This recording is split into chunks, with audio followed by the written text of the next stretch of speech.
కీర్తిపల్లి రాజుకు అధ్యక్షుడిగా నియమిస్తున్నందుకు ఆయన అభినందిస్తున్నాను. ప్రత్యేకంగా మన దేశం లోపల గోవు యొక్క ప్రాముఖ్యత ఎప్పుడైతే తగ్గుతుందో అప్పటి నుంచే అనేక రోగాలు వస్తున్నాయి. ఆర్గానిక్ ప్రొడక్షన్ తగ్గింది, క్యాన్సర్, ఇంకా రకరకాల రోగాలు వచ్చి మనిషి యొక్క ఇమ్యూనిటీ పవర్ తగ్గిపోతుంది. మనం ఒక 50 సంవత్సరాల కింద చూస్తే క్యాన్సర్ లేదు, అనేక షుగర్ లేదు, అనేక రోగాలు కనిపించాయి ఆ దశ లోపల. వాళ్ళందరూ ఆ రోజు ఆర్గానిక్ ప్రొడక్ట్స్ తిన్నారు.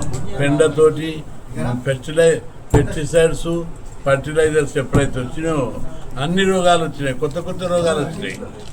ఎప్పుడైతే గోమాత పెండ వాడి, దాని మూత్రం వాడి, దాని ఎరువులు వాడి పంటను పండిస్తున్నామో ఆ రోజు మనిషి ఐశ్వర్యవంతుడుగా ఆరోగ్యవంతుడు ఉన్నాడు. గోవు యొక్క గొప్పతనాన్ని ఈరోజు తెలుసుకొని మళ్ళా పునర్వైభవానికి మనం అందరం వస్తున్నాం.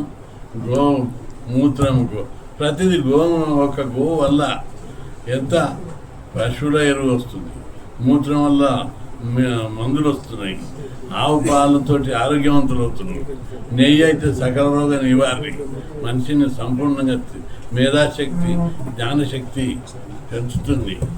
గోవు ఇంటి ముంగట పెట్టుకుంటే అష్టౌశ్వర్యాలతోటి మనుషులు కుటుంబం అంతా కూడా అభివృద్ధి చెందేటటువంటి రోజు ఈరోజు గుర్తించారు.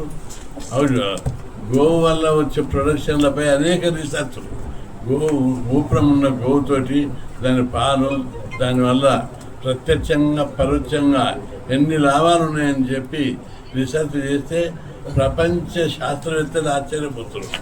అవురా, ఎప్పుడో వేదకాలం నాడు గోవు యొక్క విశిష్టతను భారతదేశంలో కనుగొన్నారు.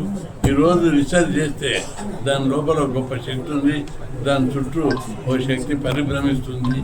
దానివల్ల ఆ శక్తి వల్ల మనిషి సకల ఐశ్వర్యాలు పొందుతారని తేల్చారు.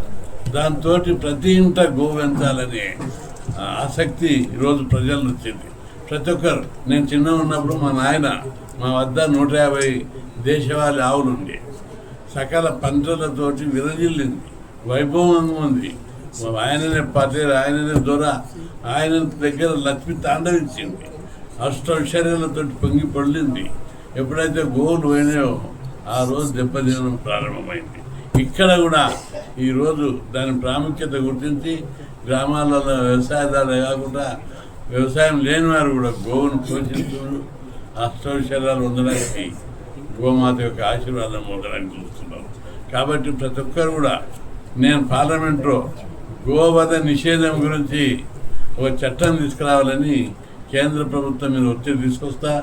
తప్పనిసరి భారతదేశంలో ప్రతి ఇంత గోవులను పెంచాలి, మన దేశవాళీ గోవులను పెంచాలి. అన్నంలో పాలు, పెరుగు, నెయ్యితో తినాలి ప్రతి ఒక్కరు. ఆ దిశకు ఈ గోవు యొక్క ప్రాముఖ్యతను చెప్పుకుంటూ పంటలన్నీ కూడా ఆర్గానిక్ పంటలు వండాలి.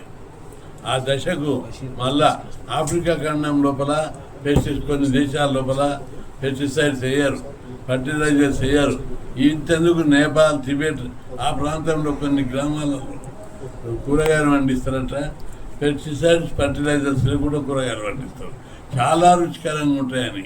ఈరోజు ఫర్టిలైజర్స్, పెస్టిసైడ్స్ వచ్చినాక కూరగాయల రుచి పోయింది. కందిపప్పు రుచి కనిపిస్తలేదు. చిన్నగా ఉన్నప్పుడు కందిపప్పు వండుతుంటే గుమ్మగుమ్మలు ఆడేది, బీరకాయ వండితే గుమ్మగుమ్మలు ఆడేది. ఇప్పుడు కూరగాయల వాసనలా బీరకాయ వాసన రాదు, కందిపప్పు వాసన రాదు, నూనె వాసన అస్సలు రాదు. ఫర్టిలైజరు, పెస్టిసైడ్ తోటి అంతా కలుషితం అయిపోయింది. గడ్డి నీరు కూడా పొరలలో పోయి నీళ్ళల్లో కూడా కలుషిత నీళ్ళు వస్తున్నాయి.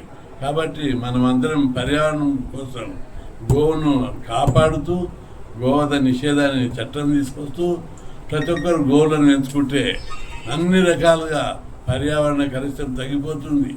తిండి ఆహారంలో ఆహార కాలుష్యం తగ్గిపోతుంది, వాయు కాలుష్యం తగ్గిపోతుంది, జల కాలుష్యం తగ్గిపోయి ప్రజలందరూ ఆరోగ్యంగా జీవించే వాతావరణం ఏర్పడుతుంది. ప్రతి ఒక్కరు గోవులను పెంచాలి. గోవులను పెంచడం అంటే పూజించడమే. గోవును మాతను పూజించిన వాళ్ళకు సకల ప్రత్యక్షంగా కనిపించే దేవత రూపం గోవు. కాబట్టి ఎక్కడనో మనం దేవుళ్ళ కూర్చొని పోతాం. ఇంటి ముంగట గోవును పోషించుకుంటూ మనం అన్ని సకల సౌకర్యాలు అష్టౌషధాలు పొందాలని ప్రజలందరికీ నేను విజ్ఞప్తి చేస్తున్నా. మళ్ళా గోవులను ఎప్పుడైతే పెంచుతామో ఆర్గానిక్ ఫుడ్, ఆర్గానిక్ కూరగాయలు, ఆర్గానిక్ పండ్లు ప్రతి ఒక్కటి కూడా మనకు వచ్చేస్తాయి.